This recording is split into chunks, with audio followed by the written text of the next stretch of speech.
Covid के cases Pakistan में एक दफ़ा फिर बढ़ रहे हैं। क्या सेकंड लहर आ गई है, वेव आ गई है? नहीं। पाकिस्तान में इस पर गुफ्तगू करेंगे। मुझे ज्वाइन कर रहे हैं CEO इंडस हॉस्पिटल डॉक्टर बारी। पहले भी हमारी इनसे गुफ्तगू होती रही कोविड के सिलसिले में। डॉक्टर साहब अस्सलाम वालेकुम and welcome to the show. वालेकुम अस्सलाम जी, बहुत शुक्रिया आपका। डॉक्टर साहब, ये जो दोबारा से केसेस में राइज होना शुरू हो गया, 1000 केसेस हमें 3 माह के जुलाई के बाद दोबारा से एक आए, 3% इतने महीनों में हमें था कि सूरत हाल बेहतर हो गई है। इवन लोग कहना शुरू हो गए थे कोरोना ख़त्म हो गया। तो मामला फिर क्या ख़राबी की तरफ जा रहे हैं? जी बिल्कुल, और ये जो आपने बात कही कि लोग कहने लगे कोरोना ख़त्म हो गया। कोरोना उस वक्त तक ख़त्म नहीं हो कह सकते जब तक कि कोई एक मरीज़ भी ना हो, क्योंकि एक मरीज़ भी ऐसा है जो कि फैला सकता है। तो जिस दिन कोई मरीज़ नहीं होगा उस दिन हम लोग कहेंगे कि कोरोना ख़त्म हो गया। और अनफॉर्चुनेटली एक अच्छी हमारी जो पहली वेव में हमने जो परफॉर्म किया था उसमें डेफिनेटली अल्लाह ताला की मेहरबानी। और दूसरी बात ये कि जो LCOC और प्रोविंसेस ने मिल के एक स्ट्रेटजी बनाई थी जिसके ऊपर बड़ा अच्छा काम हुआ और वो हो गया था, उसको हमने ज़ाया कर दिया है क्योंकि लोगों ने बिल्कुल इसको लाइट ले लिया, कंप्लेसेंसी आना शुरू हो गई अनफॉर्चुनेटली। लेकिन अभी भी वक्त दूर नहीं है, हमको नई हाथ से निकला है। हमें पूरी कोशिश करनी चाहिए कि हम हर सिटीज़न अपनी रिस्पॉन्सिबिलिटी को समझे और सिर्फ जो है ना, बड़ी सिंपल सी बात है कि मास्क पहने और यह हाथों को साफ रखे। यही चीज़ ऐसी है जो कि कर सकती है, उसके अलावा कोई चीज़ नहीं कर अच्छा सकती। डॉक्टर बारी, यहाँ पे एक सवाल पे होता है कि पहले हमने क्या चीज़ ऐसी अच्छी की थी जो हमें कामयाबी मिली? और पहले तो ये था कि हमें तो इल्म भी नहीं था। जब पहली दफ़ा आया तो हमारी सबके लिए नई चीज़ थी, डॉक्टर्स के लिए भी थी, आम लोगों के लिए भी थी। अब हम सबको पता है कि क्या करना है, तो क्या ज़्यादा हमारे सक्सेस के चांसेस बढ़ गए? जी बिल्कुल, पहले जो हमने सबसे जो बड़ी चीज़ की थी वो शुरू में जो हमने स्ट्रिक्ट लॉकडाउन किया, उसकी वजह से वो इंटर सिटी वो जो है ना ट्रांसपोर्ट को हमने जो बंद किया था, उसकी वजह से हमारा ये जो वबा जो है ना रूरल एरिया में इतनी नहीं गई। अभी भी हमारे इस वक्त जो 11 बड़े शहर हैं उनके अंदर कन्फाइंड है। हमको अभी भी फिर उसके बाद स्मार्ट लॉकडाउन करने हैं, फिर माइक्रो लॉकडाउन करके एक स्ट्रेटजी करके और डेली बेसिस पे डेटा को एनालाइज करना और उसके साथ से रिएक्ट करना। हमसे जो गलती मैं समझता हूँ हुई है जब स्कूल्स हमने खोले हैं ना, और साथ साथ हमने रेस्टोरेंट और शादी हॉल भी खोल दिए और सारी हमारी फोकस स्कूल और कॉलेजेस के ऊपर था। और इन दोनों जो सेगमेंट था कि रेस्टोरेंट्स को और शादी हॉल्स के ऊपर हमारी इतनी ज़्यादा मॉनिटरिंग नहीं रही, जिसकी वजह से वहाँ पर क्लोज एनवायरनमेंट के अंदर आप देखें रेस्टोरेंट में लोग जो है ना एक छोटी सी स्पेस में वेटिंग में खड़े होते थे। SOPs को कोई फॉलो नहीं हो रहा था। शादी हॉल में भी लोगों ने हज़ार 1,500 लोगों को बुलाया अनफॉर्चुनेटली। यानी इसको आपने पॉइंट आउट किया कि ये चीज़ है।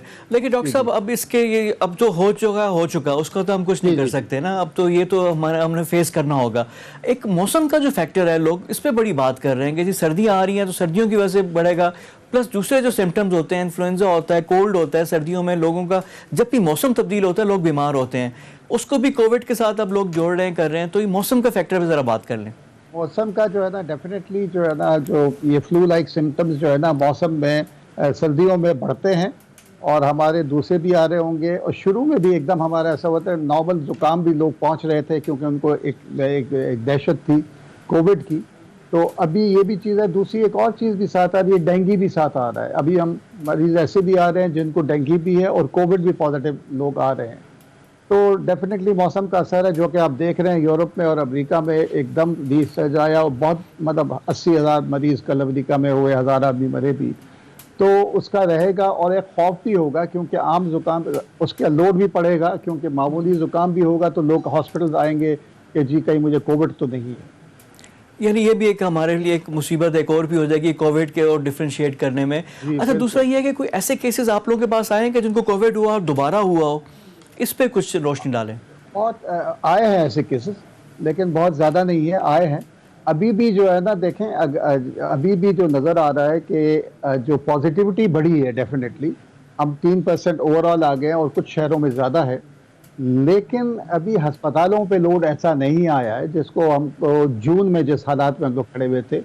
और इस पीरियड में एक और ये चीज़ भी हो गई कि हमने अपनी कैपेसिटी भी पूरे मुल्क में जो है ना ऑक्सीडेटेड ब्लड बेड्स की हमने बढ़ा दिया है। तो वो उस तरीके से तो थोड़ा सा हमारा है। लेकिन ये देखें अगर हम लोगों ने अनकंट्रोल हुआ तो वो भी नाकाफ़ी होंगे। तो इसलिए हमको मेरी सबसे इल्तिजा है, عام عوام سے بھی کہ خدارہ جو ایس او پیز پہ ہیں اس پہ عمل کریں. یہ ایک دفعہ نکل جائے، 1 سال نکل جائے، ویکسین آ جائے تو پھر ہم جو ہے نا شاید اس سے بچ سکیں. اور دوسری میری لوگوں سے ایک التماس بھی ہے، ریکویسٹ بھی ہے، والنٹیئر کریں.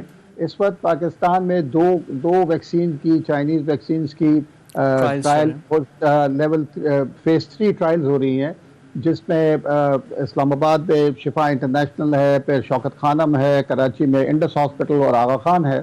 تو والنٹیئرز کو آنا چاہیے. ابھی ہمارے پاس کوئی تقریباً 400-500 لوگ والنٹیئر ہو چکے ہیں، لیکن جتنے جلدی ہوں گے اتنے جلدی اس کی مارکیٹ میں آنے کے ہے. اور ایک انسینٹیو بھی ہے اور کمپنی کی طرف سے یہ بھی ہے کہ جو والنٹیئرز اس میں شامل ہوں گے انشاءاللہ جب یہ مارکیٹ میں کمرشلی اویلیبل ہوگی تو ان کو فری ویکسین ملے گی. میرے ساتھ ابھی موجود ہیں فرحان بخاری صاحب، سینئر صحافی ہیں، تجزیہ کار ہیں، برطانوی مشہور جریدہ ہے فائنینشیل ٹائمز، پاکستان کے ریپرزینٹیٹیو بھی ہیں. ان سے گفتگو کریں گے ملکی حالات پہ بھی، اکانومی پہ بھی، کیونکہ فائنینشیل جرنلزم میں بھی ان کا بڑا نام ہے فرحان صاحب کا. فرحان صاحب السلام علیکم اینڈ ویلکم ٹو دا شو. وعلیکم السلام، بہت شکریہ. فرحان صاحب ٹو بگن ود سیاست، یعنی پاکستانیوں کا فیوریٹ جو سبجیکٹ ہے وہ سیاست ہے. جس طرح کا یہ جو بیانیہ آ رہا ہے پی ایم ایل این کی طرف سے اور اس میں جو مہر تصدیق ثبت کر دیا ایاز صادق کے بیان نے، تو کیا یہ پی ایم ایل این سیاسی گڑھا اپنا کھود رہی ہے؟ مستقبل قریب میں کیا ہوتا ہے یہ تو کہنا قبل از وقت ہے، کیونکہ تقریباً 3-3.5 ہفتے رہ گئے ہیں اگلے پی ڈی ایم کے اگلے جلسے میں.